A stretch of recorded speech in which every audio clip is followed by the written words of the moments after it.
Mais de 80% da Groenlândia é coberta por neve e gelo. Um dos motivos de ser o lugar menos densamente povoado do planeta, mesmo sendo a maior ilha não continental, é ter só 56 mil habitantes, resultando em densidade de 0,14 pessoa por quilômetro 2.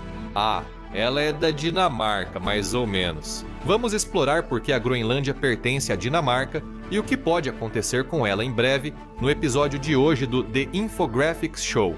Por que a Groenlândia faz parte da Dinamarca? A Groenlândia nem sempre foi a ilha isolada e gelada que conhecemos hoje. Os primeiros a pisar lá foram os Inuites, que chegaram por volta de 2500 a.C., mas não de barco. O canal de Thule congelou, formando uma ponte de gelo ligando as ilhas árticas canadenses à Groenlândia. Isso permitiu aos Inuites cruzar o Ártico e se estabelecer na ilha.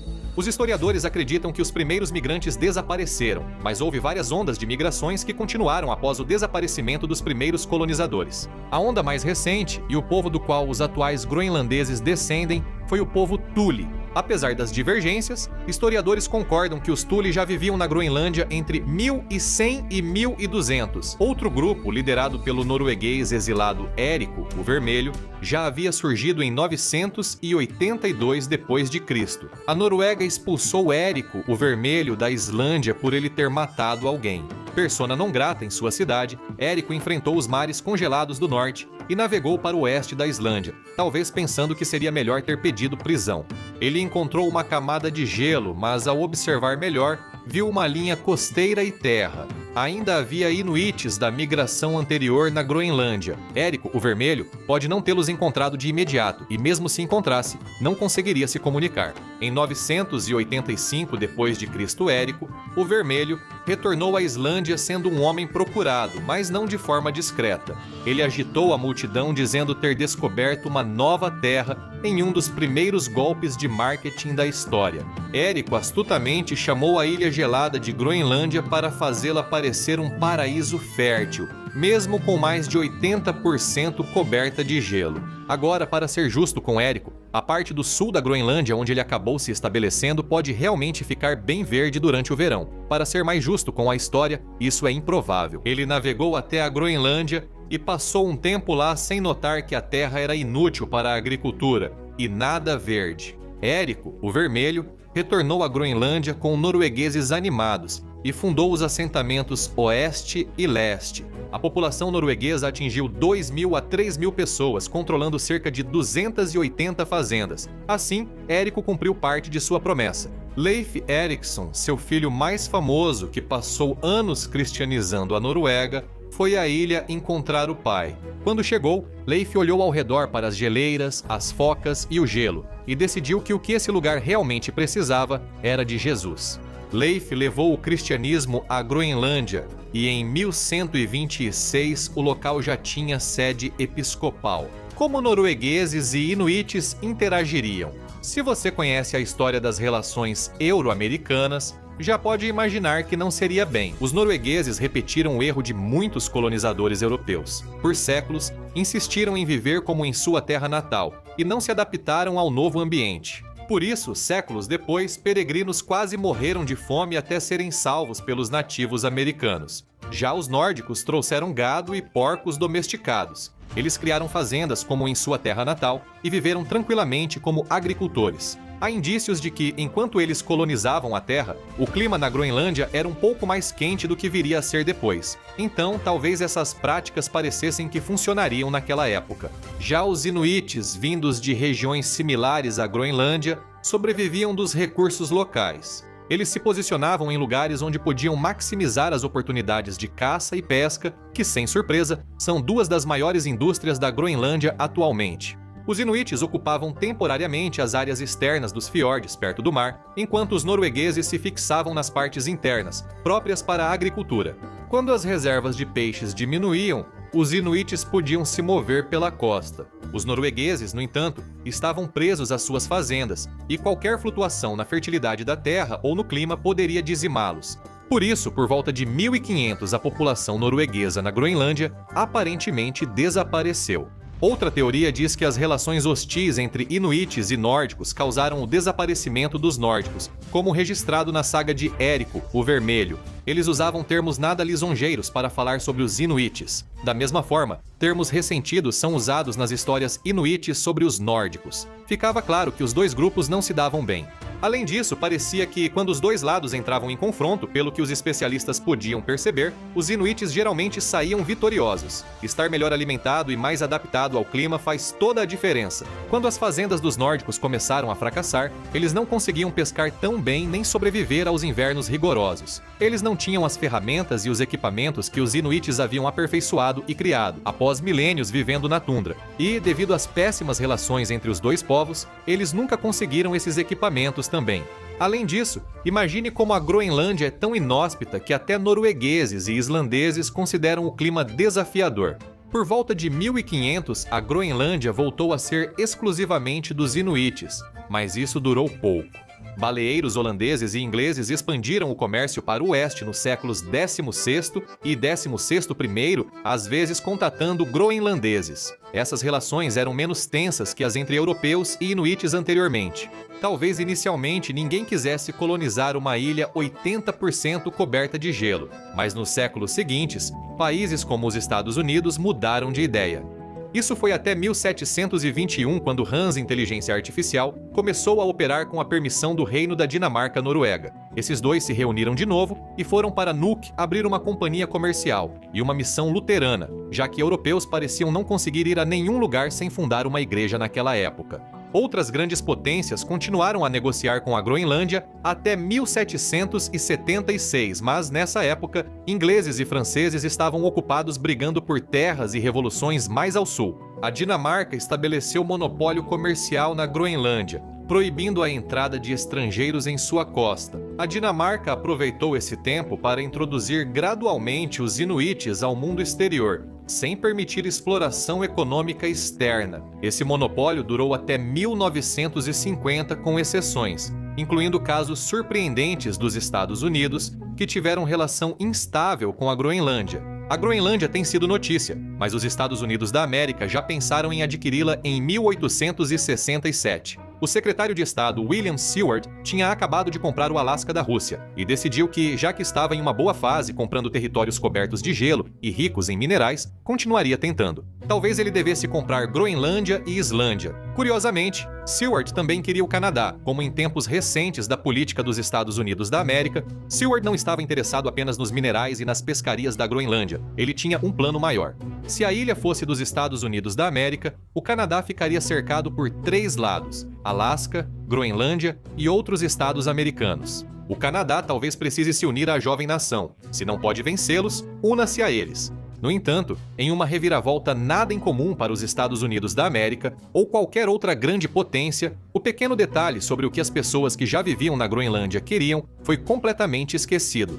A oposição de groenlandeses e dinamarqueses fez o plano de Seward para comprar a Groenlândia fracassar. Em 1910, o embaixador Maurice Egan tentou negociar a Groenlândia para os Estados Unidos da América em uma troca tripla confusa. Ele elaborou um plano para isso. Os Estados Unidos da América poderiam trocar terras nas Filipinas pela Groenlândia e Índias Ocidentais dinamarquesas, que a Dinamarca trocaria depois com a Alemanha. A proposta de Egan teve o mesmo desinteresse que a de Seward. Os dinamarqueses ignoraram e continuaram suas tarefas. Porém, os Estados Unidos da América mantiveram o interesse pela Groenlândia e, à medida que a aviação começou a decolar, adquirir a ilha se tornou cada vez mais importante, porque um dos materiais necessários para produzir alumínio para aviões era a criolita. Apesar de pequenos depósitos comerciais de criolita existirem em lugares como Espanha e Colorado, os maiores estão em uma mina em Ivedut, Groenlândia. Quando os aviões se tornaram uma ferramenta de combate necessária e uma vantagem durante uma guerra, todos os países de repente voltaram seus olhos para essa ilha árida.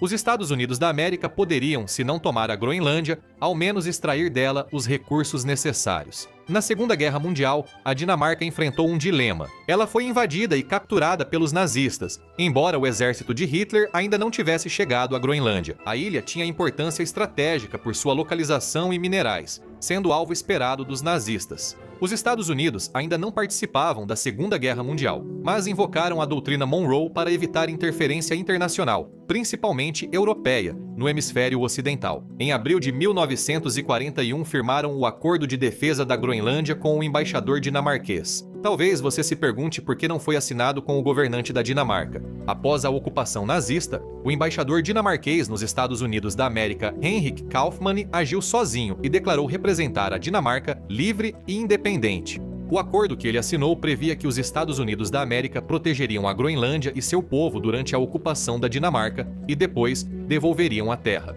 O governo da Dinamarca anulou o acordo, pois estava sob controle nazista. Kaufmann ignorou a decisão, foi chamado de traidor e destituído do cargo.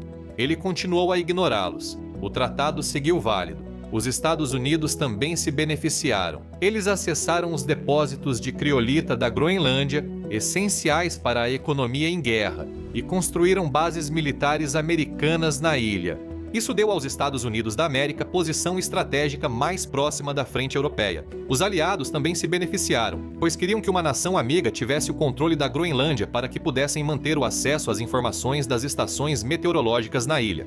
Os dados dessas estações eram incrivelmente importantes, já que a maioria dos padrões climáticos europeus, especialmente no noroeste da Europa, onde grande parte da guerra estava sendo travada, se originava no Ártico. Conhecer as condições climáticas das próximas semanas e batalhas era uma vantagem crucial. Os Estados Unidos construíram 2 aeroportos para seu exército, que viraram os atuais aeroportos internacionais de Conger, Sulsurk e Nazarsurk, além de grandes bases militares como Blue East 1 e Blue East 2. Construíram estações de rádio e meteorologia na ilha. Os nazistas tentaram acessar dados meteorológicos da costa leste da Groenlândia e instalaram 4 estações próprias. Os Estados Unidos da América desmontaram 2 bases e abandonaram outras 2. Em 1945, após o fim da guerra, a Dinamarca foi libertada do controle nazista. Os dinamarqueses pediram a Groenlândia de volta, segundo o tratado, mas os Estados Unidos hesitaram em devolvê-la como uma criança na piscina ao final do dia. Em 1946, John Hickerson, do Departamento de Estado, afirmou que a Groenlândia era essencial para a segurança dos Estados Unidos da América, levando o país a fazer uma proposta irrecusável à Dinamarca. Primeiro, ofereceram 100 milhões de dólares em ouro pela Groenlândia. Como os dinamarqueses não se interessaram, propuseram os campos de petróleo em Point Barrow, Alasca, por partes da ilha. Mas, ao que parece, a Dinamarca não se importava tanto com petróleo e ouro. Então, pôde e de fato recusou ambas as ofertas. Os dinamarqueses, embora um tanto horrorizados com as propostas desde o início, ainda assim eram mestres na contenção. O ministro dinamarquês Gustav Rasmussen afirmou: "Devemos muito à América, mas não toda a Groenlândia." Os groenlandeses ficaram gratos por voltar e queriam garantir que a Dinamarca atendesse suas queixas, principalmente após reconhecerem o valor de sua terra para o Reino da Dinamarca. Para seu crédito, a Dinamarca ouviu os locais e aboliu o monopólio que tinha sobre o comércio com a Groenlândia em 1951, eventualmente integrando a Groenlândia ao Reino da Dinamarca em 1953. Eles se esforçaram para melhorar transporte, educação e ampliar oportunidades econômicas na ilha. Os groenlandeses buscaram mais independência e a Dinamarca cedeu. Em 1º de maio de 1979, declararam que a Groenlândia teria autogoverno e se tornaria semi-autônoma. Assim, a Groenlândia assumiu lenta e com sucesso o controle de seus próprios assuntos da Dinamarca, mas ainda não era responsável por sua política externa ou assuntos internacionais. O problema surgiu quando os Estados Unidos da América decidiram permanecer na Groenlândia, devido ao artigo 10 do Tratado de Defesa da Segunda Guerra Mundial, assinado com a Dinamarca. Ele dizia que os Estados Unidos podiam vetar qualquer ajuste ao tratado para sempre. Isso significa que, durante a Guerra Fria, a importância estratégica da Groenlândia se tornou impossível de ignorar, com a Dinamarca recorrendo aos seus aliados da OTAN em busca de apoio. Os Estados Unidos iniciaram discretamente a construção de bases e campos de aviação na ilha. A Groenlândia, entre os Estados Unidos da América e a União das Repúblicas Socialistas Soviéticas, era ideal para sistemas de ataque e defesa contra a União Soviética. Então, os Estados Unidos construíram secretamente a base aérea de Thule em 1951, bem no meio dos Estados Unidos e da União das Repúblicas Socialistas Soviéticas. Era o local ideal para reabastecimento de navios, bombardeiros nucleares rumo a Moscou e defesa de caças americanos contra aviões soviéticos. Em determinado momento, 10 mil soldados estavam estacionados lá. Os Estados Unidos da América criaram o Campo Sentry em 1959, apresentado como Centro de Pesquisa Científica à População. Lá, ocorreram experimentos científicos, como estudos meteorológicos e perfuração de gelo. Até um reator nuclear apoiava objetivos militares. Além disso, os Estados Unidos da América tentaram construir uma rede de silos de mísseis nucleares sob a camada de gelo, mas, no final, a construção se mostrou impossível devido ao deslocamento do gelo. O maior atrito entre Estados Unidos da América, Dinamarca e Groenlândia ocorreu após o acidente de um bombardeiro B-52G americano na costa noroeste da Groenlândia em 21 de janeiro de 1968. Em 1957, a Dinamarca implementou uma política de território livre de armas nucleares em todo o seu país e territórios, proibindo a existência ou até mesmo o trânsito de armas nucleares em qualquer parte de seu território. O bombardeiro que caiu aparentemente desconhecia essa política, pois levava 4 bombas nucleares. O impacto comprometeu as ogivas nucleares e liberou material radioativo no fiord, mas pelo menos não houve detonação, certo? Revelou-se que os Estados Unidos sobrevoavam ilegalmente a Dinamarca com aviões carregados de material nuclear, o que desagradou o país. Provavelmente quem estava cercado por água radioativa também não ficou satisfeito. Após esses incidentes, os groenlandeses começaram a ficar um tanto desconfiados e irritados com os Estados Unidos. Boa vontade tem limite. Proteger um país e construir bases militares funciona até certo ponto. Os Estados Unidos já tinham esgotado essa boa vontade. Em 2004, após os Estados Unidos da América firmarem acordo para modernizar a base aérea de Thule, os problemas dos groenlandeses com a presença americana voltaram ao debate público. A base foi construída na Guerra Fria com a remoção forçada dos inuites locais. Décadas depois, isso foi relembrado por melhorias na base aérea. Eles processaram pelo direito de retornar no Tribunal Europeu de Direitos Humanos. Para muitos groenlandeses que queriam mais independência da Dinamarca, a supervisão militar americana não era uma melhora. Principalmente quando os Estados Unidos da América guardavam bombas nucleares na ilha sem avisar. Em 2008, um referendo aprovou mais independência da Groenlândia em relação à Dinamarca, levando à adoção da lei de autogoverno. O groenlandês passou a ser o único idioma oficial, com o dinamarquês excluído, apesar de muitos residentes falarem dinamarquês, groenlandês e bastante inglês. Hoje, a Groenlândia já pode assumir mais responsabilidades de governo sem depender da Dinamarca. A Groenlândia passou a criar tribunais, polícia, prisões e regular fronteiras, finanças, direito de família e ambiente de trabalho. Mesmo assim, a política externa de defesa e segurança da Groenlândia permaneceu sob controle dinamarquês. Então, será que agora, com a Groenlândia assumindo cada vez mais o controle de seus próprios assuntos, eles estariam finalmente dispostos a aceitar uma maior participação dos Estados Unidos da América, ou até virar parte dos Estados Unidos da América? Isso não parece provável. Primeiro de tudo, tem toda aquela situação de esconder bombas nucleares em nosso território sem nos avisar. É difícil superar isso. As tentativas dos Estados Unidos da América de comprar ou invadir a Groenlândia também não agradaram os moradores locais. Pesquisas mostraram que 85% dos groenlandeses rejeitaram se unir aos Estados Unidos da América, uma ampla maioria. Menos adultos nos Estados Unidos da América duvidam da existência do Papai Noel. Não estamos brincando. Aliás, uma pesquisa de 2022 revelou que apenas 79% dos adultos nos Estados Unidos da América não acreditam no Papai Noel. 55% dos groenlandeses preferem ser cidadãos dinamarqueses. Essa cidadania traz benefícios que a dos Estados Unidos da América não oferece, como assistência médica universal e educação gratuita. A Dinamarca deixou claro que não vai vender a Groenlândia, mas os Estados Unidos da América ainda poderiam tomá-la à força. Claro, invadir uma ilha pacífica não seria bem visto. Isso destruiria as relações com outros países e mostraria desrespeito pelas fronteiras internacionais, com pouquíssimo benefício. Vamos explicar o motivo. E o mais grave, a Rússia apoia os Estados Unidos da América comprarem a Groenlândia. Ela sabe como isso prejudicaria a relação dos Estados Unidos da América com grande parte da Europa. O primeiro-ministro da Groenlândia, Mute Igeda, busca a independência do país, conforme permitido pela Declaração de Autonomia de 2009.